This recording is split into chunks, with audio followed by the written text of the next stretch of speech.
Hey guys, welcome back to the AR YouTube channel. और पिछले ही video में हमने देखा कि साउथ अफ्रीकन एयरवेज फ्लाइट 295 किस तरह से आग के चपेट में आ गया। सारा कम्युनिकेशन सिस्टम फेल हो गया। उसके बाद क्या हुआ ये किसी को भी नहीं पता। आज करीब 34 साल बाद भी इस प्लेन का मलबा, इसके सारे राज, पैसेंजर्स की उम्मीदें, सब कुछ समुद्र की गहराइयों में दफन हो चुकी है।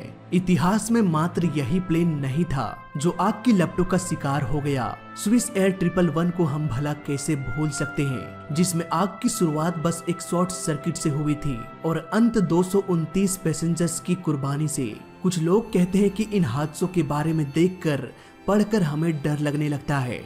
अगर आप भी रेगुलर फ्लाइट में ट्रेवल करते हैं या करने वाले हैं तो बने रहिए मेरे साथ इस वीडियो के अंत तक, और मैं गारंटी लेता हूँ कि वीडियो के खत्म होते होते आपका डर पूरी तरह से निकल जाएगा। और इसी बहाने आपको ये भी पता चल जाएगा कि अगर प्लेन में आग लग जाए तो क्या किया जाए। दोस्तों, 1980 के दौर में प्लेन्स तो काफी एडवांस थे, लेकिन ये प्लेन्स फायर प्रूफ नहीं थे। इट मीन्स उस दौर के प्लेन्स में अगर किसी तरह से आग लग जाती तो उस आग को काबू करके प्लेन को सुरक्षित लैंड कराना बहुत ही मुश्किल हो सकता था। शायद यही वजह है कि स्विस एयर और फ्लाइट 295 जैसे प्लेन्स को बचाया नहीं जा सका। आपको याद होगा जब फ्लाइट 295 में आग लगी तब पायलट आग पर काबू पाने के लिए चेकलिस्ट में सॉल्यूशन ढूंढने लगे। इस चेकलिस्ट में लिखा था कि आग लग जाने पर प्लेन के एक डोर को ओपन कर दिया जाए। बात करें उस चेकलिस्ट की तो उस दौर के चेकलिस्ट इतने वेल डेवलप्ड नहीं था। हवा में प्लेन के डोर को कभी भी अचानक से ओपन नहीं करना चाहिए। फॉर एग्जाम्पल, आग लगने पर डोर को ओपन कर दे, ये तो चेकलिस्ट में लिखा हुआ था, पर ऐसा कब और कहाँ किया जाए ये नहीं लिखा हुआ था। प्लेन में आग लगने पर प्लेन के डोर को ओपन करना चाहिए, लेकिन सिर्फ ग्राउंड पर, न कि हवा में।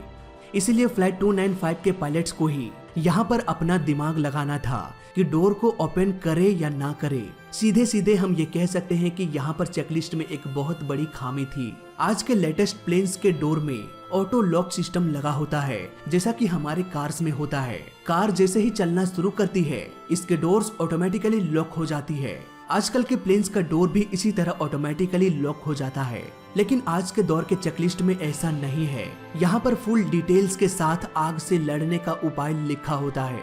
फॉर एग्जाम्पल, अगर प्लेन में आग लगी है तो दो कंडीशंस हो सकता है, प्लेन ग्राउंड में है या फिर एयर में। अगर प्लेन ग्राउंड में है तो डोर को ओपन कर दो। अगर ये प्लेन हवा में है तो यहाँ पर भी दो कंडीशंस है। ये आग किस तरह की है, सिर्फ धुआं है या फिर आग भी लग चुकी है। अगर सिर्फ धुआं है तो इसके बाद भी दो कंडीशंस है। धुआं का लोकेशन क्या है, धुआं प्लेन के अगले हिस्से में है या फिर पिछले हिस्से में। अगर धुआं प्लेन के अगले हिस्से में है तो प्लेन के रेयर आउटफ्लो बल्ब को ओपन कर दे। अगर धुआं पिछले हिस्से में है तो पीछे का आउटफ्लो बल्ब को ओपन कर दे।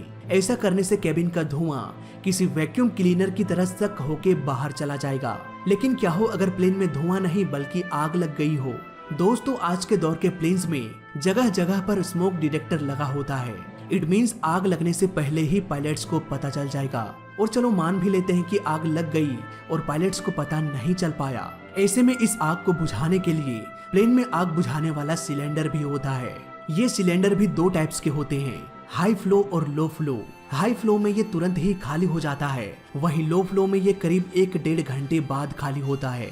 इस सिलेंडर का प्लेन में बहुत बड़ा रोल है।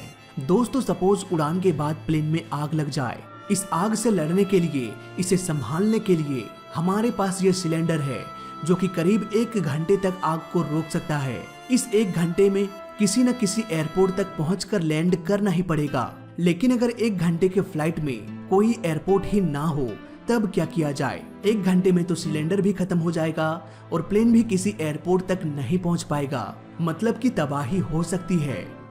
इस तबाही को रोकने के लिए एविएशन में एक रूल है, प्लेन को उसी रास्ते में उड़ाया जाए जहां पर हर 1 घंटे में कोई ना कोई एयरपोर्ट मिल ही जाए। और इससे पहले कि आग लोगों की जान ले ले, प्लेन किसी न किसी एयरपोर्ट पर लैंड कर जाए। अब आप में से बहुत से लोग ये कहेंगे कि हमारी धरती में बहुत सारे ऐसे रास्ते हैं जहां पर हर 1 घंटे में आपको एयरपोर्ट देखने को नहीं मिलेगा। तो सपोज हमारा प्लेन एक ऐसे रूट से फ्लाई कर रहा है जहां 2 घंटों तक कोई भी एयरपोर्ट नहीं मिलने वाला। ऐसे में अगर प्लेन में आग लग जाए तो ये सिलेंडर भी सिर्फ 1 घंटे तक ही संभाल पाएगा और प्लेन को एयरपोर्ट तक जाते जाते 2 घंटे भी लग सकता है।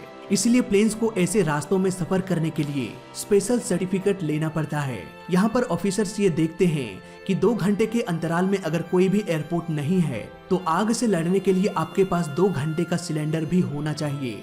और सिर्फ इस सिलेंडर को ही नहीं देखा जाता बल्कि प्लेन के इंजन्स को भी देखा जाता है। फॉर एग्जाम्पल 2 इंजन वाला कोई प्लेन है जिसमें से एक इंजन डेड हो जाता है तो यहाँ पर दूसरे इंजन के पावर को मैक्सिमम करना पड़ेगा, तभी वो सिंगल इंजन प्लेन को उड़ा पाएगा। ऐसे में वो ऑफिसर्स ये भी देखते हैं कि एक सिंगल इंजन लगातार 2 घंटों तक अपने मैक्सिमम पावर में रन कर सकता है या नहीं। अगर इंजन ऐसा नहीं कर पाएगा तो उस प्लेन को उस रूट से जाने का परमिशन नहीं मिलेगा। आज के दौर में ऐसे ही बहुत सारे नियमों को ध्यान में रखते हुए प्लेन को उड़ाने की इजाजत दी जाती है। इसलिए तो आज के दौर के प्लेन्स में हम आग लगने की घटना कभी भी नहीं देखते या सुनते हैं। दोस्तों, आपने ये भी देखा, पढ़ा या सुना होगा कि प्लेन्स एवरेस्ट के ऊपर से उड़ान नहीं भर सकते, क्योंकि अगर प्लेन में डिकम्प्रेशन यानी कि कैबिन में एयर प्रेशर कम हो जाए तो सभी यात्रियों का दम घुटने लगेगा। ऐसे में प्लेन्स को 10-15 हजार फीट के एल्टीट्यूड पर लाना पड़ेगा, लेकिन खुद एवरेस्ट की एवरेज ऊंचाई 20,000 फीट से अधिक है। इट मीन्स अगर प्लेन को एवरेस्ट के ऊपर से उड़ान भरना है तो उसे कई घंटों का ऑक्सीजन सिलेंडर अपने साथ रखना पड़ेगा ताकि उसे 10-15 हजार फीट के एल्टीट्यूड में आने की जरूरत ना पड़े। ऐसे में यात्रियों को भी ऑक्सीजन मिलता रहेगा। हालांकि इसके पीछे और भी बहुत सारे कंडीशंस है जिस पर मैं डिटेल वीडियो ऑलरेडी बना चुका हूँ, इसका भी लिंक मिलेगा डिस्क्रिप्शन में। सीधे कहा जाए तो आज के दौर में कहीं भी किसी भी रूट में फ्लाई कर सकता है बशर्ते उचित इंतजाम किया जाए। तो फिलहाल इस वीडियो में अभी तक के लिए बस इतना ही। वीडियो अच्छा लगा तो लाइक कर देना, बुरा लगा तो डिसलाइक कर देना और दोनों ही केस में इस चैनल को सब्सक्राइब कर देना, क्योंकि इस चैनल में सीखने के लिए बहुत कुछ है। तो मैं मिलता हूँ आपसे अगली वीडियो में, तब तक के लिए देखते रहिए और सीखते रहिए। जय हिंद, वंदे मातरम।